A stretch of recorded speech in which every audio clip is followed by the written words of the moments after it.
speaker is the Director of the Civil Aviation Authority, Mr. Graeme Harris. Following his service in the Royal New Zealand Air Force as an engineering officer, he's worked in the electrical power industry and with the Air New Zealand Group. Mr. Harris has led the Civil Aviation Authority and held the role of Director since May 2012. Please join me in welcoming Mr. Harris.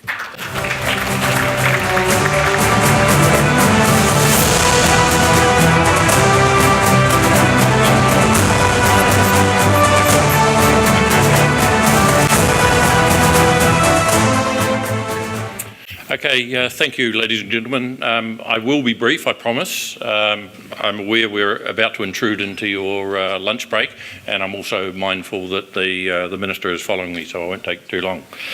I was asked to speak today about two things, really. My organisation, the Civil Aviation Authority, but also with some emphasis on what that means to New Zealand, about New Zealand as a place to do business from an aviation sense, what it means to ensuring that the aviation products and services produced in New Zealand are reliable and internationally respected.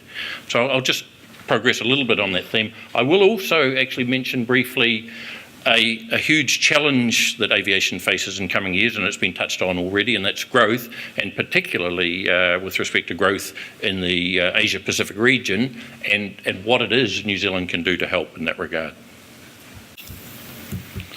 So just briefly about the organisation to begin with. What is it we do? We're about safe and secure skies. I guess every aviation regulator around the world would say the same thing. We're quite clear, though, that we do it for a reason, that we don't just do safety and security for the sake of safety and security. We do it to help New Zealand fly. Now, that's a fancy way of saying we do it for economic, for social benefits. In fact, we do it for the well-being of our citizens and our state. So we're quite clear about, we're always thinking about why we're doing something. And how's important as well. In this regard, cast your mind back, Chicago Convention, signed in Chicago, obviously, 1944 by some very far-sighted people who actually I thought would have had other things on their mind at the time, but anyway, they set the international framework for civil aviation back then, a very prescriptive environment generally. We're trying to move beyond that. Compliance is important, but actually more important to us is achievement of the outcomes. What is it we're trying to achieve, and how can we achieve it? We're quite focused on international reputation because it's quite important to us. We engage a great deal internationally. In fact, I chair the primary ICAO, International Civil Aviation Planning and Implementation Group in the Asia-Pacific region, so I'm intimately familiar with the growth challenges in the region, particularly India and China. But one of the reasons we were interested in international reputation is what it means about the acceptance and the reliability of the products we produce. I'll come back to that a little later. By the way, the graphic on that page is for those that aren't familiar, is the Cora electric air taxi vehicle currently being developed in New Zealand and certificated by the New Zealand CAA, developed by the Kitty Hawk company out of America. So ask yourself, why did they come here to do that? They came here to do that because they know that their product, when it does get certificated by the New Zealand CAA, will be acceptable around the world, and they came here because they know that our way of thinking is that we're focusing on how to achieve the required safety outcomes with that vehicle rather than necessarily strict compliance with a bunch of design standards that really aren't applicable to a vehicle like this. Now, that thinking carries across across our business generally. In terms of international reputation, international recognition, we have a range, the New Zealand Civil Aviation Authority has a range of technical bilateral mutual recognition agreements, and you'll see them listed there. Australia, Canada, China, the European Community, United States and Vietnam. So it just illustrates the reliability of the product and how robust it is from a technical perspective.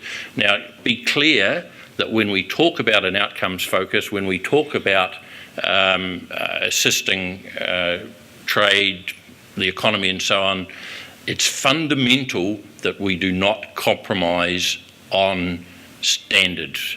We're focused on producing a good, safe product, because if we don't do that, then the reliability of the product goes away.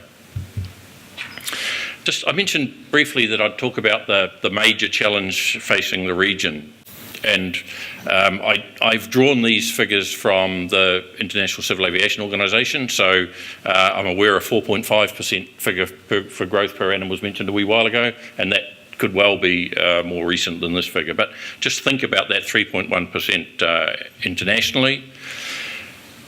In 2010, we had something like 463,000 pilots. In 2030, we need 1.2 million. Aircraft maintenance technicians. 2010, there were 580,000.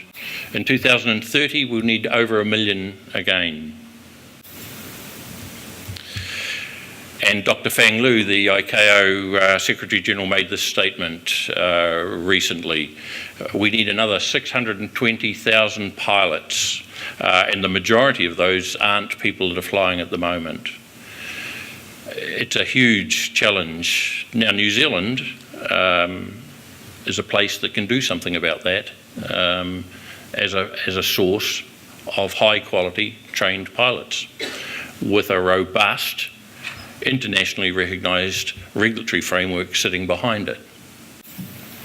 Actually, if I go back to that slide for a moment, if I was doing a longer presentation, I would take the point, well, I'll do it here anyway. There's a very quick way that we can contribute towards meeting this demand. The figures vary slightly according to who you source them from, but internationally, something like 5% of pilots, airline pilots, are women. 5%. Something like 5% of aircraft maintenance technicians are women. If we can deal with that diversity challenge, we'll be a long way down the path to dealing with that shortage problem. So I just commend you to think about that issue for a moment. And when you do think about somewhere to come and do business from an aviation perspective, think about New Zealand and think about the fact that you will get a reliable product at the end of the day with a world-class safety and security regulatory system sitting behind that product. Thank you.